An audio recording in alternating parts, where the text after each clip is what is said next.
This is Conversations on Careers and Professional Life, a podcast from the Foster School of Business, MBA Career Management Office. I'm your host, Gregory Heller.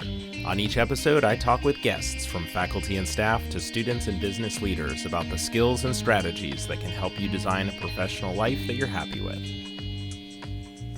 In the second season of Conversations on Careers and Professional Life, I've been focusing on showcasing Foster students and their career search experiences. On this episode, I speak with a second-year student, Tashiya Gunesekera. I think she has some great advice about focusing in on your career search. I hope you enjoy the show and would love to hear from you. Drop me an email at gheller@uw.edu.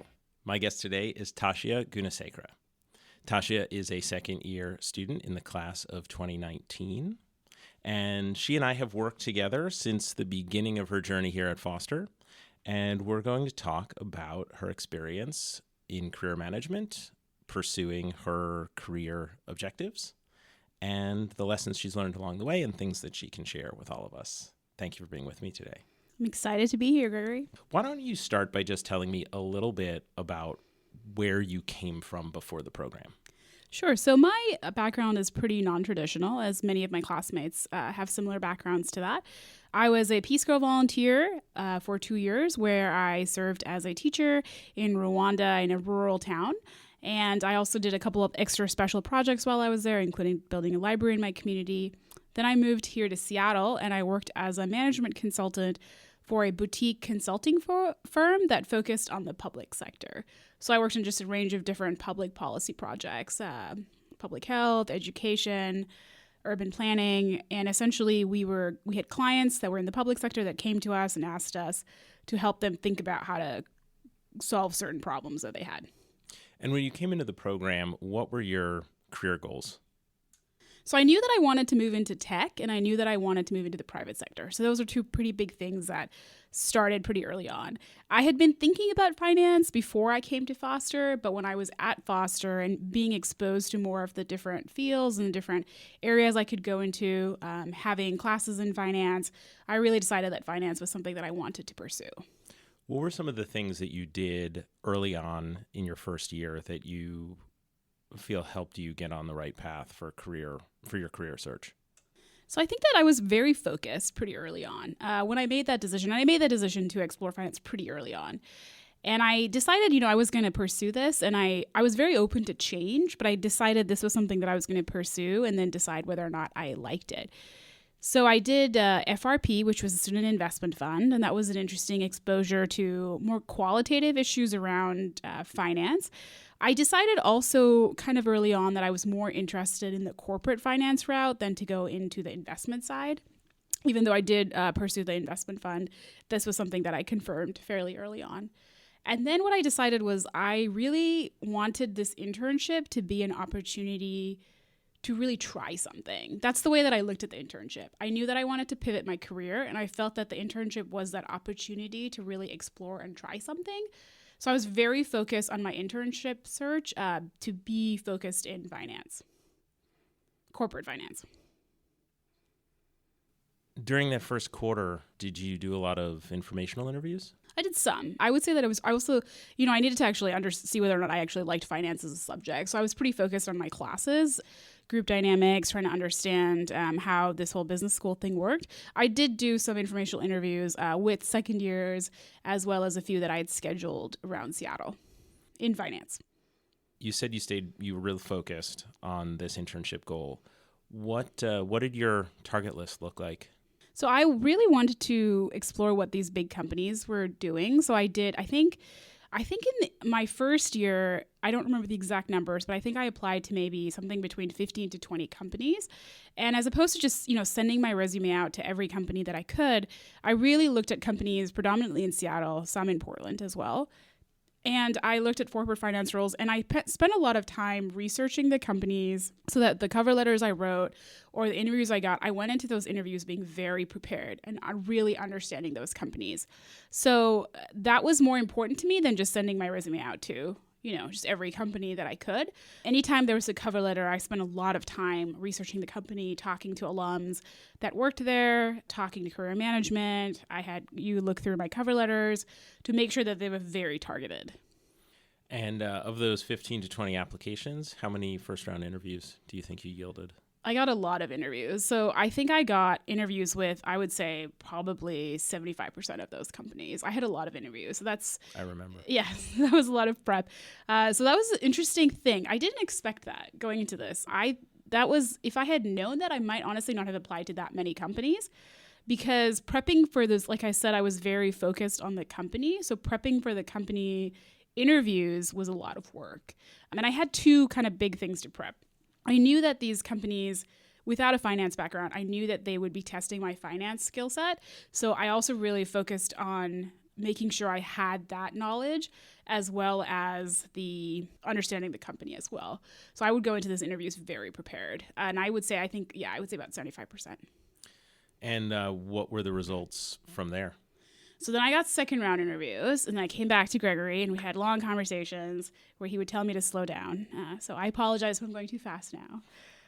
But I did get a lot of second round interviews, not for all of those companies. That obviously that rate diminished, but I did get a lot of second round interviews with big companies, and that experience is different because a lot of times those second round interviews can be harder. I know Microsoft was a really hard interview for me, the second round.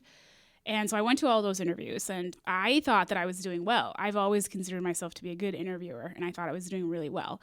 But I could not get a single offer from any of those big companies. And that was really frustrating and hard because there's a lot of work that goes into prepping for interviews, both, your mental, your emotional work. And I think doing all of that and not getting those not getting those offers was very challenging. What were some of the ways that you dealt with that? I struggled. Several of my classmates were very friendly, were very helpful to me. They just were really great to talk to and think about. I also really started exercising a lot and finding ways to get outside, go hiking, because I knew that those were ways that I could manage that stress better. I also did some meditation, and I worked through a lot of it that way. I did actually, I shouldn't say that I didn't get any offers, because I did actually get an offer. And with the, I want to just go back to the meditation. Sure. Did you use an app for that? Did you go to classes? Did you just do your own practice? Yeah, so I use Headspace, and I'm a big supporter of Headspace. The first 10 episodes are free, so it's a good way to decide whether or not you like the app, and then you start paying for it afterwards. And it's been a good tool for me. Meditation is something new I've done in the last few years, and I found it to be a good way to just deal with, if you have a lot of things going on in your brain. Yeah, I've talked about it with some other guests, and in the first season of the podcast, had a guest, Jane Compson, on who talked about mindfulness and meditation. And there's just a tremendous proliferation of apps. So if Andy Puddicombe and Headspace doesn't connect with you, there's 10% Happier, Insight Timer. Calm. Sam Harris now has one. Yeah, there's Calm. Sam Harris likes that one. Yeah, Calm. Waking Up, I think. So yeah, there's a lot of different things out there. And exercise, I think that's great advice.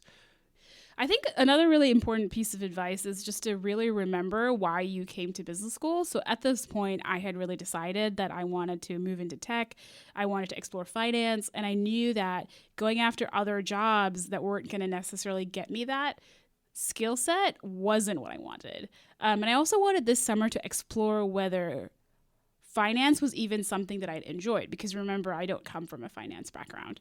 So that was really important to me. And so I kept pursuing these interests, and it got really hard, especially when I saw a lot of my classmates who got these offers and were taking them. It starts to feel like everybody has an internship, which is definitely not true. Yeah, it starts to feel that way when about 30% of the class has an internship. It's definitely not true. And I think just keep reminding, I think it's really important to remember, why are you in business school? This is not you competing with everyone else. This is what is your purpose? And I knew that if I wanted to pursue finance as a longer term career, I had to explore it in my internship to decide whether or not I even enjoyed it. So that was important to me. You did get one offer in that first flush, and ultimately you're saying that you decided against accepting that because it didn't fit with that target that you had. That's right. I did get one offer, and it was a really prestigious organization, but it came down to the fact that it was very repetitive of work I'd done in the past. And I felt that if I took that offer, while it was incredible, it would have been a great internship, it wasn't getting me towards my long-term goal. Whether finance was something I wanted to explore, whether technology was something I wanted to explore. And so I decided with much anguish, because I did not actually have another offer at hand, to turn that down. So you you finished out the winter quarter and went on break without an offer in your hand. Right? That's right. What did you do to refocus your efforts and ultimately land an internship? So I came back and I really just looked to see, what I was trying to do. So I knew that at this point, a lot of the big companies had gone. But I also was the president of the Entrepreneurship and Venture Capital Club. I have a lot of interest in startups. And I thought that this was a great opportunity to explore whether startups was where I was going to get this experience, right? So I came back and I was like, what are the startups that are really interesting in Seattle? And I created a couple of lists of them, and I started to schedule several informational interviews with people that work there. Ultimately, you interviewed for some more positions. That's right. Some of those. And tell us where you ended up. So I ended up at this company called Icertis, which is a contract management software company headquartered in Bellevue. They're a really interesting startup, and I really enjoyed my time there because I think they were a really interesting time. They've gone through a couple of stages of funding, and it was just an interesting time to be there. I got to work directly with the CFO while I was there, and I got to work on a couple of different projects, and it really allowed me to explore whether or not I liked finance, which I realized I did, and how finance impacts the rest of the organization. And that was a really interesting experience for me. I think also because it was a startup, they didn't have a lot of systems in place. So this was a really great opportunity for me to come in and understand how, as a company scales to a bigger level with more customers, with more employees, how they can put in certain important financial reporting systems in place. And then you came back to campus in the fall, ready for full-time recruiting. Mm-hmm. Tell us a little bit about that experience for you. Yeah, so here I came and I was thinking to myself, okay, so I really enjoyed what I did. I really enjoyed technology. I really enjoyed the startup space. That really showed me that I think in the future, going to a startup is something I'm really interested in. I do still think that getting experience at a big company, especially in finance, is really important. So I decided that I wanted to start looking at I came back and I with my experience, I started looking at finance roles. I came in and my 3 criteria was, number 1, I wanted to stay in Seattle. Number 2, I wanted to move into tech. And number 3, I was still focused on finance, but I was willing to pivot a little bit on that side of the triangle as I was looking for other positions. You went through fall recruiting as winter break approached. Tell us where you were. Right. So I went through fall recruiting. I had less interviews this time around. I was also quite targeted again on what I wanted, and I applied to a couple of companies. I went through I got interviews and I went through 2 final rounds for some of them, but I did not get any of those offers. And come at the end of fall quarter, I was feeling not great. I was frustrated that none of these opportunities had come about, and I was wondering what I was going to do next. So you went away, you came back, recommitted to your goals, maybe with a slightly wider perspective on potential roles, right? And you kept interviewing.